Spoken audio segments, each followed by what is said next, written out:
Bintang Australia puji perlawanan skuad Garuda, evaluasi timnas Indonesia usai Piala Asia 2023.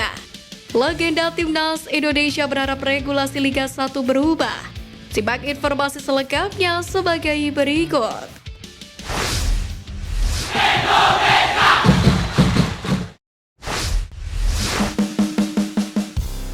Perkembangan Indonesia dinilai positif, bintang Australia beri pengakuan. Fakta menarik datang dari bintang Australia Jackson Irvine yang memuji penampilan timnas Indonesia di babak 16 besar Piala Asia 2023 di Stadion Jassim Bin Hamad. Sebagaimana diketahui, kemenangan telak The Socceroos dengan skor 4-0 menambahkan sejarah skuad Garuda di pentas Piala Asia 2023. Menariknya, walaupun timnas Indonesia harus angkat koper usai kekalahan besar, Jackson Irvine tetap memberikan pujian besar kepada tim asuhan Sintayong. Bahkan gelandang klub Jerman ST Pauli itu menyebut tim Merah Putih memberikan sejumlah masalah kepada Australia, terutama di babak pertama. Kami tahu mereka akan datang ke sini tanpa kehilangan apapun hari ini. Kami tahu mereka akan datang dan berjuang dan berlari. Di babak pertama, mereka memberikan kami beberapa masalah dengan energi dan intensitas mereka. Namun pengalaman dan profesionalisme kami bersinar di babak kedua. Dan saya pikir kami memiliki banyak senjata untuk mereka pada hari ini, kata Jackson Irvine.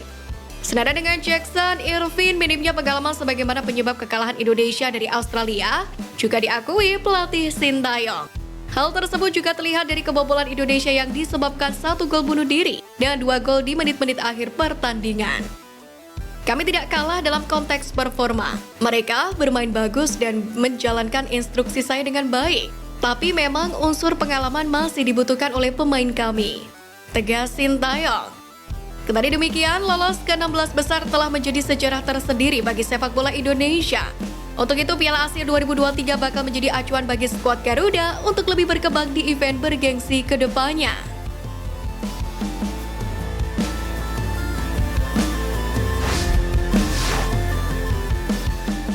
Evaluasi timnas Indonesia usai Piala Asia 2023.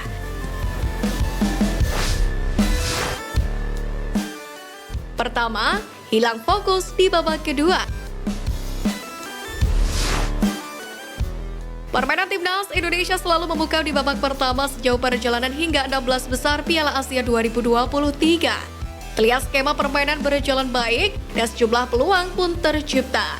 Akan tetapi hal tersebut justru tak terlihat di babak kedua seakan para pemain sudah kehilangan fokus. Terbukti skuad Garuda harus kebobolan 2 gol oleh Australia dan Jepang di babak kedua ini. Praktis fokus skuad asuhan Sintayong hanya terjaga di laga kontra Vietnam pada babak penyisihan grup.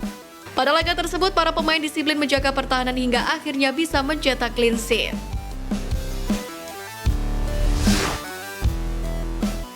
Kedua, lini depan kurang tajam.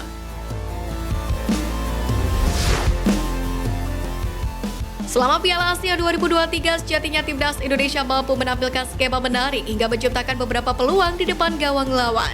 Di laga kontra Australia sendiri, timnas Merah Putih berhasil memiliki 5 peluang dan hanya 1 yang benar-benar tepat ke gawang Australia.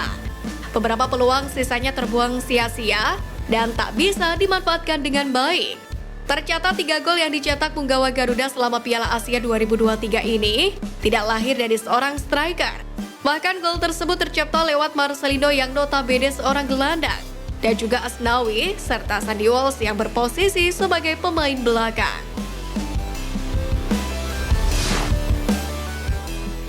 Ketiga, kedalaman skuad kurang.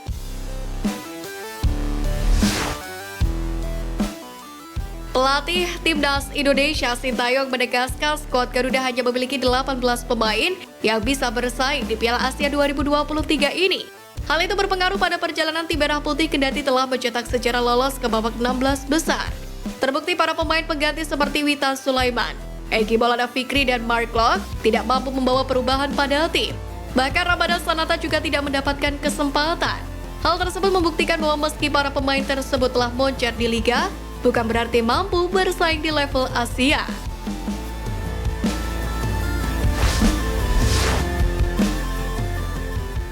Timnas Indonesia cetak sejarah, regulasi Liga 1 diminta berubah.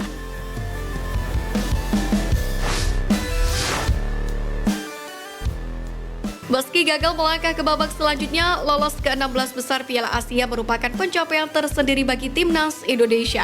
Untuk pertama kali dalam sejarah, skuad Garuda mampu melangkah ke fase gugur Piala Asia setelah dalam 4 edisi sebelumnya selalu terhenti di fase grup.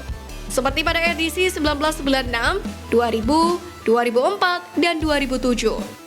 Double striker timnas Indonesia menjadi sorotan lantaran sama sekali tidak mencetak gol selama Piala Asia 2023 ini. Bahkan striker lokal seperti Dendi Solistiawan, Dimas Drajat, dan Ramadan Sananta kalah saing dengan Rafael Struijk yang merupakan pemain keturunan selama Piala Asia 2023 ini. Situasi tersebut pun jadi sorotan, termasuk oleh legenda sepak bola nasional Peri Sandria. Dia menyebut PSSI harus memikirkan regulasi Liga 1 yang harus memastikan pemain muda lokal, khususnya striker, mendapatkan banyak menit bermain. Menurut Peri, timnas Indonesia idealnya diisi oleh para pesepak bola berkualitas yang bermain di kasta teratas liga. Namun dalam kenyataannya, timnas Indonesia semakin bergantung dengan talenta naturalisasi, di mana dalam skuad Piala Asia 2023 ini, naturalisasi kata penyerang peraih medali emas SEA Games 1991 itu bukanlah hal buruk.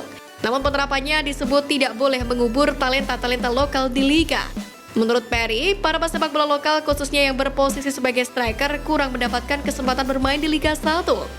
Hal itu tak terlepas dari regulasi yang memberi setiap klub jatah 6 pemain asing, di mana hampir seluruh tim peserta Liga 1 kini mengandalkan talenta impor untuk pos lini depan. Peri yang sempat memegang rekor pencetak gol terbanyak dalam satu musim di Liga Indonesia, yakni dengan 34 gol pada 1994-1995 itu, menilai era keemasan striker Indonesia telah berakhir usai Bambang Pamungkas pensiun.